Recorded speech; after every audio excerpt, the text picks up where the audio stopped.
I'm Gabe Lullo, and welcome to the Do Hard Things podcast. We're talking to go-to-market leaders and entrepreneurs who have conquered the challenges, the hustle, and the grind.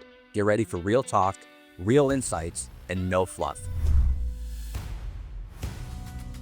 But the hardest thing in the world right now is not actually closing deals, it's actually getting somebody's attention. If you don't have that hook in that first 5 to 10 seconds, guess what? They're going to scroll to the next one. You need to go in and you need to make it sound like yourself. That's the biggest piece of the puzzle. And I promise you, we can all tell. The people that are trolls and the people that are haters never done the thing that you're doing. I love doing this podcast because I get a front row seat to some of the greatest minds in sales. Gone are the days of saying stay in your lane. When you're an executive leader and you're an enterprise-wide leader, there are no lanes. You've got to be partners. Curiosity is like when the type of questions you ask is sometimes the value that you bring. I need you to tell me when you're ready to buy or what you're ready to do. And I think it's changed so much into like adding more value. And if you're not doing that, then you're definitely going to come off as desperate. High pressure selling is like a dinosaur tactic at this point. No parent is like, oh, you should be a salesperson when you grow up, right? Everyone's like a doctor, lawyer, whatever crap. It's never salespeople. It's not your job to motivate people. It's your job to find motivated people. It's not cockiness. It's not arrogance. It's confidence knowing I know this and I know that I can help you. From where I started to where I am today is all because I learned how to sell. And there's too many people who have only been doing this for 5 freaking minutes. Sit down, close your mouth, actually go out there and get yourself beat up. Then come back and tell me if something is dead or not. That is exactly why I started this podcast, because right there, that's the epitome of doing hard things.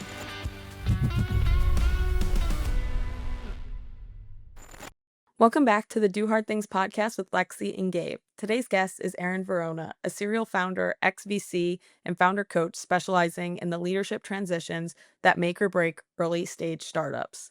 He's built and backed companies involved with cybersecurity, AI, blockchain, and defense in Europe, the Middle East, and North America. He holds an MBA from London Business School and a double major in physics and business from the University of Waterloo and spent time as a VC before returning to the founder side.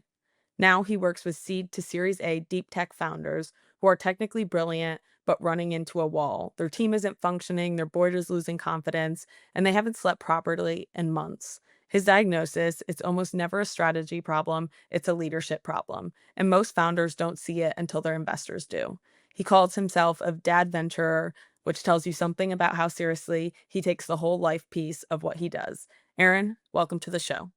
Welcome back, everyone, to the Do Hard Things podcast with Gabe and Lexi. We're so excited that you're here. We just heard your bio. Everyone knows who you are and what you do, so we're pumped to have you on the show. How's it going? Great. Thanks for having me here. Hi, everybody watching. Really great to talk to the two of you. Yeah, it's going to be a fun one. We got a lot of great questions prepared. We can't wait to hear what you have to say. We're going to learn a lot on this show. So I'm going to dive right into it. You know me, I love to hear that origin story because, interestingly, you actually have a degree in physics and an MBA from the London Business School. That's an unusual combination. You don't hear that every day. So for someone who's ended up as a founder and a VC, how did the two worlds really come together and really how does that shape how you've approached what you do and has it been useful? Yeah, we can apply in something that I work on with my clients, kind of hindsight to tell the story. But of course, as we all know, life happens, things come up, and rarely is it what we actually designed. But I will say that early on, I loved science fiction growing up. So I wanted to do that stuff, the physics and business, to help create that future. And it was a new program, very unusual, traveled and lived all over the world afterwards in China and the Middle East and Africa, in Europe, and did my MBA at London Business School with a focus on entrepreneurship because I really was driven to try to create that future. And that's really what drew me into it is, thinking about now in retrospect, I think what really drove me is I grew up with that image of the future of Star Trek: The Next Generation, for example, with like abundant energy and exploration and space. And then there were the futures of like Terminator 2 Judgment Day and Blade Runner. like the dark dystopian futures. And I really wanted to try to create those technologies that will lead us towards a future of abundance.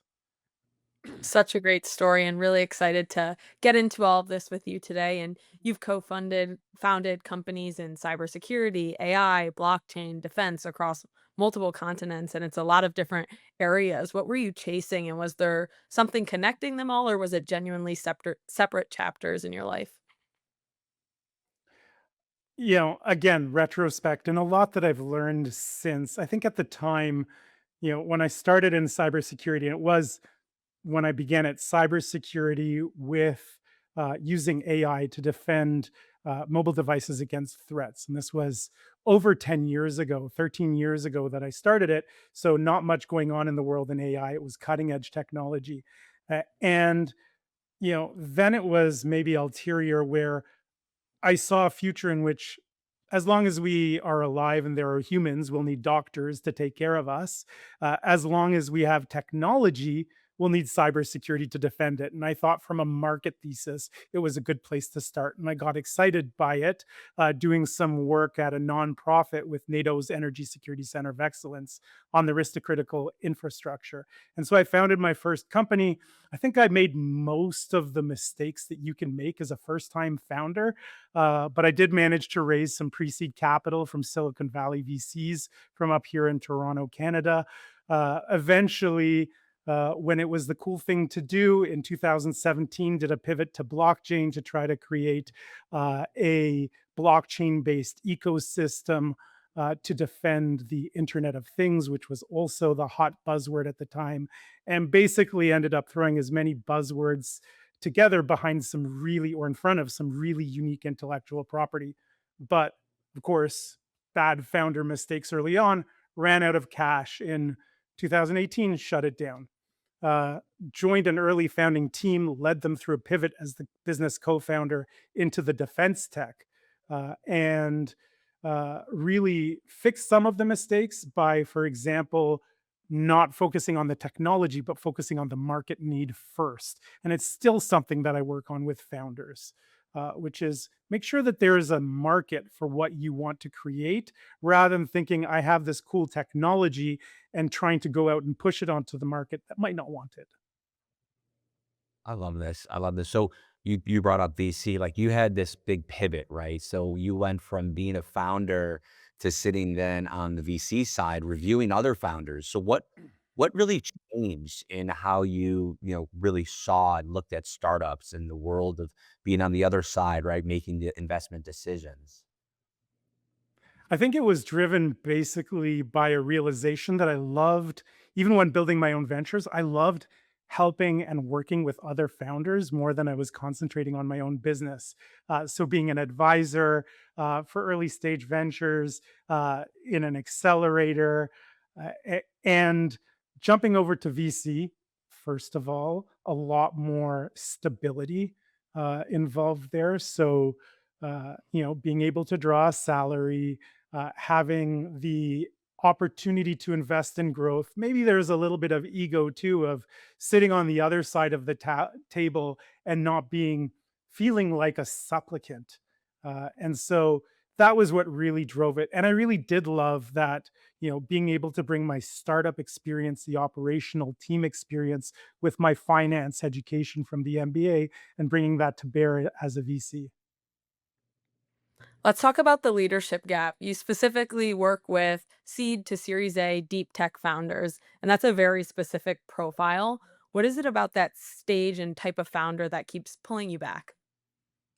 It's what I mentioned before, where especially at those early stages, often there's an idea around a technology, a need that they see in the world. It's what I call the big P problem, which is, for example, increasing public safety, addressing hunger and agriculture, or climate change. Those are the big P problems. And you often have these brilliant technologists, or even if not technologists, people who are very specialized in what they do. And for example, finance specialists who now need to step into that leadership role.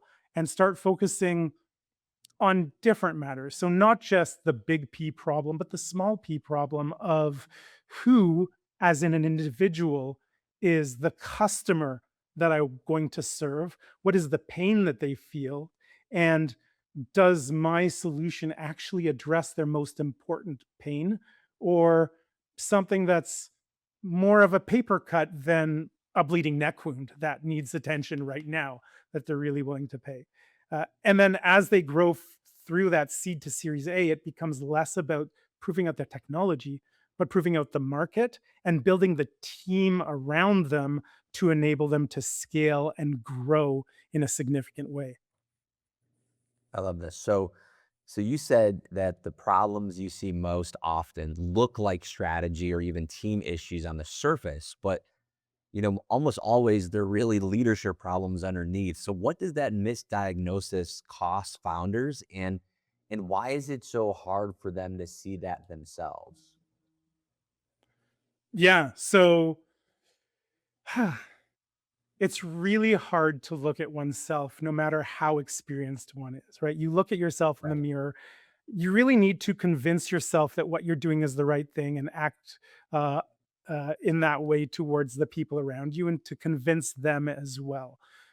And so there isn't that real ability to self reflect that you can't get without an external person to provide that accountability.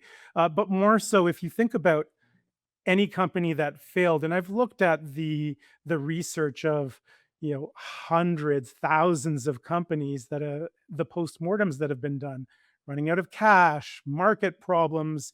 Ultimately, there is a leader in charge. It's the CEO. It's if it's the founder CEO or an incoming you know after the company's grown a little bit past the founder, if a new CEO is brought in, there's a CEO in charge. And ultimately, they are responsible, whether it was their inability to pivot and address changes to the market or sell their stories or lead the team in an effective way. That person who takes on that CEO leadership role is ultimately responsible for the success or failure of that company and not any external factor. Yeah. And I want to talk about the classic founder trap. You try to delegate things, they go wrong, you take control back, and then you're owning every step. And that's just really hard to be a founder and be in control of everything. And it seems so obvious from the outside, like, no, you just have to trust your team. But why is it so hard to break that from the inside? That ability to have the self-awareness is really challenging. Ultimately, what a team needs is trust. You as a founder need to be able to trust your team. They've been hired because they're experts. They have the capabilities. They need to be able to trust you, and uh, that they can go out and execute and experiment and make mistakes, and it won't be penalized against them, as long as they're sticking with the values of the organization. Uh, and they need to trust each other. And so it's really important to build a team that trusts each other and can function. And ultimately, as the founder, you need to be able to trust yourself. And when an identity of the founder is tied up in the company, it can be almost impossible to allow those mistakes. When mistakes aren't allowed to be made, you get a fragile organization. To build an anti-fragile organization that gets stronger as it makes mistakes, you need to allow it, celebrate those attempts, celebrate the losses as well as the wins, as long as the right actions in line with the values of the organization are taking place. And that's really where working with a coach can be helpful, to create those values, to protect those values, and to make sure that the founder can declare the right identity to be able to build the organization towards the future that they want to create.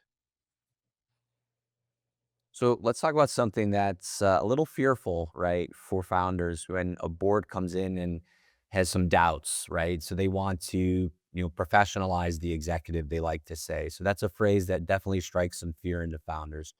What does it actually mean? And does it always a threat or can it be a great opportunity? Ultimately, that's a matter of the founder's identity and what they're willing to accept. Again, when it's their baby and they think that they need to do it, or they believe that they're on a mission from God, like the Blues Brothers were, then they don't see themselves as being able to allow anybody else in. Sometimes there are founders who say, I'm great at founding, and now bringing in somebody external to lead is the right move. That's the truth for a lot of organizations. It's a different set of skills to go from 0 to 1 than to go from 1 to a million.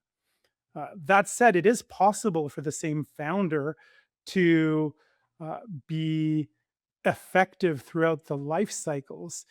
And really, what's needed then is the ability for the CEO to no longer be a founder, to be in every meeting, to be involved in every decision, to be doing the coding themselves at 2 o'clock in the morning. What they need to become is a leader, to enable their people to be able to do it, and to put in the systems of accountability and responsibility so that their team can execute and they're able to manage that organization. At the same time, they need to be able to manage all of the complex relationships of their executive team, the wider company, the external relationships with customers and suppliers and stakeholders and governments, as well as that important relationship with key stakeholders like their investors and the board members and their families. And so, that's when VCs call me in, is before the CEO needs to be replaced, to be able to work with them and help them grow through those inflection points and building the company operating system that allows them to scale the company and scale themselves while still maintaining control. Yeah, absolutely. And you've identified three core tensions: delegation versus control, speed versus caution, vision versus fear. Which one breaks the most founders, and what does actually getting it wrong look like? Yeah, I would say fear is by far the greatest risk to a founder, and what I work with most. Usually a founder knows the decision that they need to take for something. In fact, most people know as soon as they are presented with a situation or information, they usually have some idea of what they should do. And then it's a matter of finding the evidence to support or negate that, which raises the problem of confirmation bias. So you're only looking for the evidence that supports what you think. Uh, and at the same time, uh, it that ability to make decisions quickly can only work if we're making those decisions not from a place of fear. Uh, there's the expression of another great and well-known coach, Matthew Moshari, who says that fear and anger make bad decisions or give bad advice. And it's true, when we're in fear or we're in anger, they are valuable emotions because they point to a problem. They're not valuable for making decisions over long term planning. They're useful to run away from the tiger that's about to eat you or the snake that's about to bite you. Instant action is important then.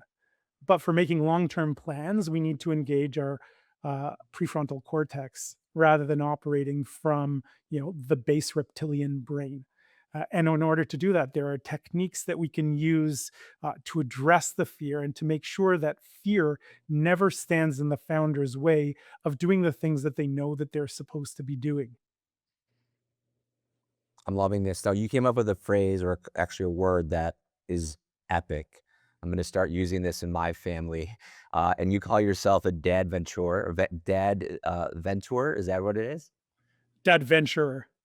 Dad venturer. All right, Maria, make me say that great. So, dad venturer, and you call yourself this because you have to make a point where personal life isn't always separate from professional performance, right? Most performance coaches treat it as a soft add-on, but how central is it to the actual work? And what do you see really happen when founders ignore it? Because it's so important, especially when everyone's working from home and everyone's remote, and your dad duty, your husband duty, you got your business. How does it work, and what's your point of view on this?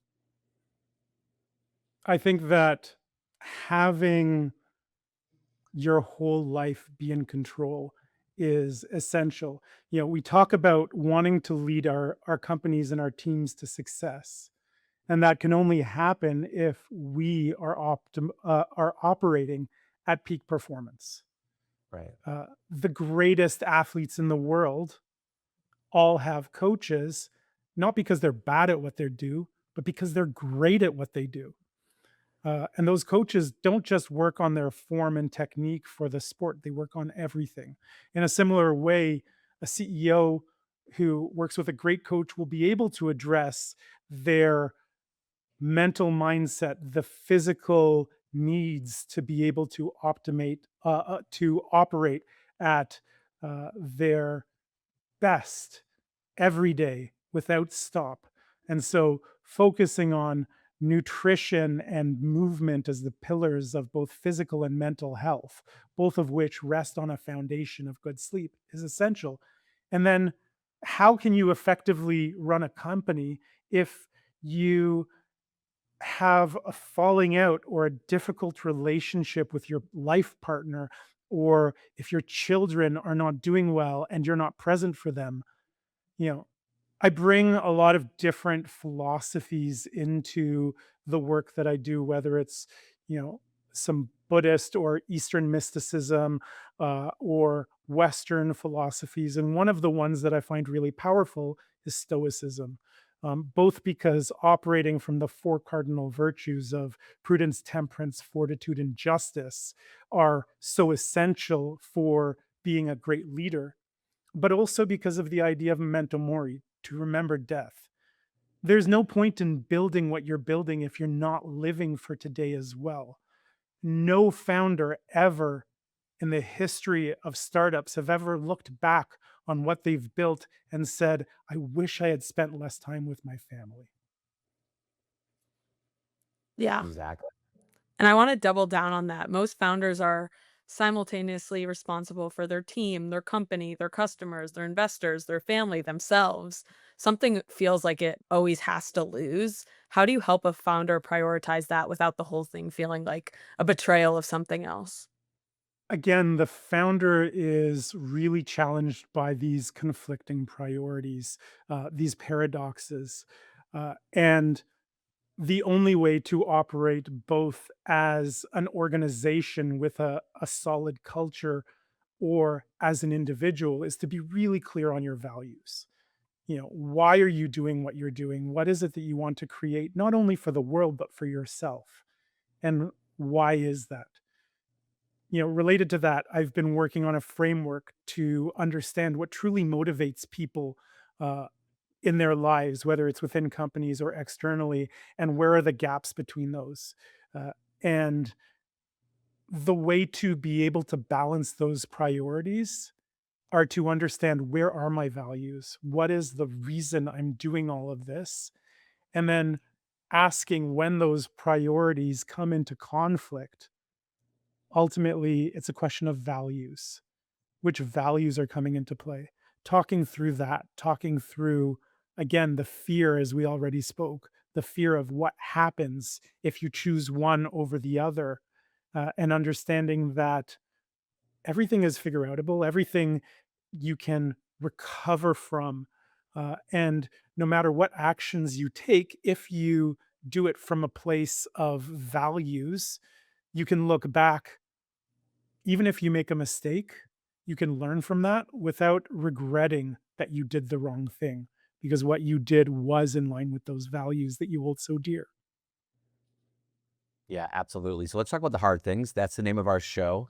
Being a founder is very difficult, or everyone would do it, of course. So, being a founder yourself, what's that hard moment that really personally hit you? And what did it teach you that, maybe you couldn't have ever learned any other way?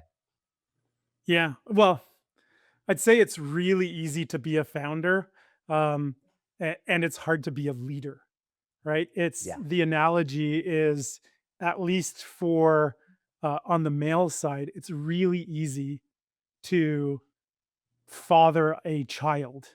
It doesn't take much. However, to be a dad, to be a great dad, to not create offspring, but to really be a father, that is the hard part. Um, Right. it takes effort, um, and it's worth it. In the same way, founding a company, you can go out for a couple $100 and incorporate a new venture. Uh, the real difficulty is actually executing. You can have an idea. There are lots of ideas. They say ideas are a dime a dozen. Execution is everything. And execution is about leadership of oneself and how one personally executes and shows up day to day, always striving to improve oneself. Uh, Execution is also in a company is all that matters, and making sure that the company operates in a way that can be scalable. And really what I love about the founders that I work with is their leadership is about creating a workplace, as one of them says so beautifully. He wants to make an impact to his customers, make the world a better place, and create a company where his people do the best work of their lives. And that really shows the stewardship and the drive to create an impact and the love that he brings to his work. He brings love for his clients, his customers. He brings love to the world, and he brings love to his people. And it's that beautiful form of love that isn't the same as a love between one person and another, but a love that you bring into a drive to create something worthwhile and meaningful. That's really awesome. And what would you say is the most common mistake you see founders make when they're trying to pitch to investors?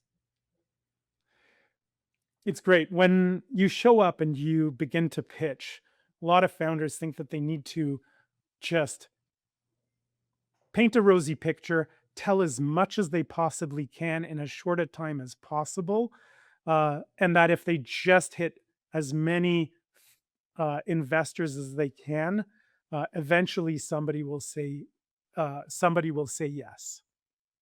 And the reality is, the investor will form a first impression of that founder as soon as they see them, they walk into the room. And then, with regards to the business, they'll formulate their opinion within moments of hearing, how does this founder comport themselves? And what is the big problem that they're addressing? And everything else comes back to that confirmation bias. If they bought in those first few minutes, it's a matter of just looking for the evidence that, yes, this is the right play. Or if they didn't buy it, it's looking for the evidence that, no, this is wrong.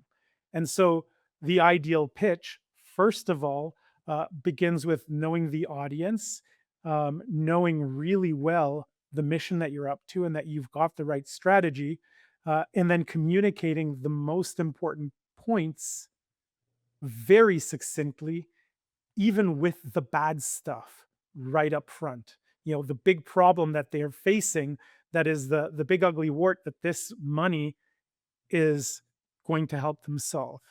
There's a problem that comes before that. And truly the biggest mistake is, again, fear. Founders go out to raise money when they're worried about running out of money. And they go to VCs as supplicants, as I said before, and thinking, if only they invest, I'll be able to turn things around. And they approach that powerless. And VCs, people call them sharks. They're not. They're amazing VC investors out there, but they smell blood. They smell fear. And that's not a leader that you want to trust to give your money to. Instead, what the founder needs to do is show up understanding that, unfortunately, an investor with a 25, $50 million fund is the same as all of the other thousands of investors, more or less. There's very little difference between them. And all of those billions of dollars that are investable out there are fungible. They're completely interchangeable. But there's only one company like this company. And so repositioning themselves, knowing that they get to choose which partner they're working with, that their VC investor is a financial service provider, and that they should be trying to win the founder's business, changes the mindset around that fundraise and allows the founder to dictate the process that they're going to use. And running an effective process then means that you can move from taking months and months and months of pitching and going through diligence and going nowhere, as one of my clients did, to changing the approach in that mindset, running a really strict process, and within 6 weeks, with a Christmas break in the middle of it, closing 4 competing term sheets at a higher valuation than he wanted, and selecting the best investor that will allow him to grow. And that's a remarkable change that the right mindset and process can play, rather than just randomly pitching and hoping that maybe the next person will be the one who buys what you have to say. I love it. Well, Yaron, thank you so much for joining us here on the show and sharing all the hard things and all of the things that founders need to hear. With that said, who are those right people that are in our audience that would be the best individuals to reach out to you, and how can you solve their problem? Yeah, I would say there are two. The first is if you're a VC investor with a portfolio and you're beginning to wonder if now is the time that you need to professionalize the executive team, which is code for replace that CEO. Give me a shout. I'm the guy you call before you need to replace the CEO.